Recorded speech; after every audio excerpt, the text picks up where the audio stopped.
And Paul Ryan firing back at attacks from Democratic lawmakers. This is happening now ahead of a major budget battle set to get underway about a week from now. Senate Majority Leader Harry Reid had this shot about that.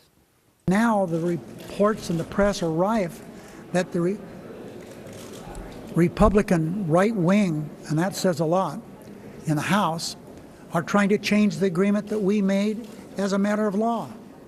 I guess they love government shutdowns, or at least the threat of them. Well, Congressman Ryan will roll out his budget proposal next week, and with me now is Republican Senator John Thune of South Dakota.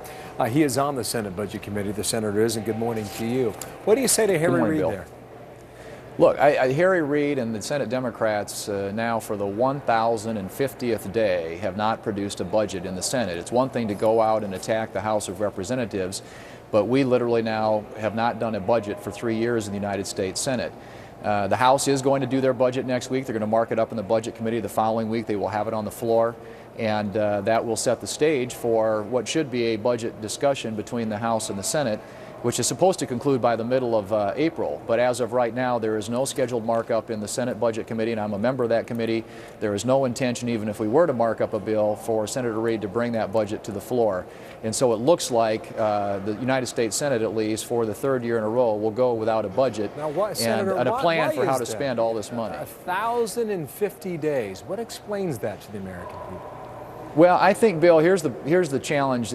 Obviously, we've got a tremendous amount of debt. The president's budget adds $11 trillion to the debt over the course of the next decade. His budget increases spending by 62% and raises taxes by $2 trillion.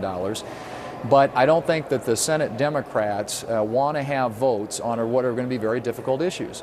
For example, what are we going to do to reform entitlement programs to save Social Security and Medicare for the next generation? What are we going to do on taxes, on tax reform, to fuel economic growth and get the economy growing again?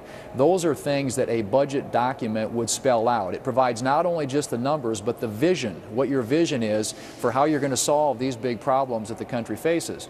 And it's further complicated by the fact that a lot of businesses out there, with all this economic uncertainty and Congress being unable to function and do basic tasks like pass a budget, it just creates more uncertainty for investors and makes it tougher for the economy to get back on its feet. Yeah, but the simple answer to your question is, I think they don't want to make the hard choices. They don't want to face these tough challenges. What is your sense for politicians, either on the Senate side or the House side, or just in Washington in general?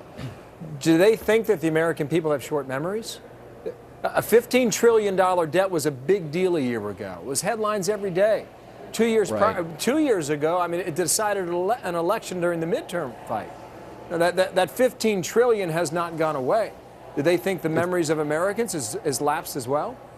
It certainly hasn't gone away, and in fact today every family share of that is $134,000. I think that's a message that will not be lost on the American people as they prepare and listen to the debate and look at this election coming up in November. But it just seems to me, at least, Bill, that there isn't at least among the Democrats in the United States Senate, a desire to take on these tough challenges and to make the hard decisions. And these are going to be hard decisions. How are we going to solve the nation's fiscal problems? We cannot continue to borrow at the rate that we are today. We're spending, or every dollar that we spend in this country at the federal level, 42 cents of that is borrowed. We add about a trillion to $1.5 trillion to the debt every single year. We cannot sustain that over time, and that's why we need a budget that spells out how we are going to get this country back on a more sustainable fiscal path, and that is the part on which the Senate Democrats at least are completely punting. I give the House Republicans credit. They're going to be attacked for it, but they are going to do a budget. It's going to face these tough challenges. Okay, Senator, thank you. John Thune there. We'll see whether or not a shutdown is in the offing or not. Thank you, Senator. Yes.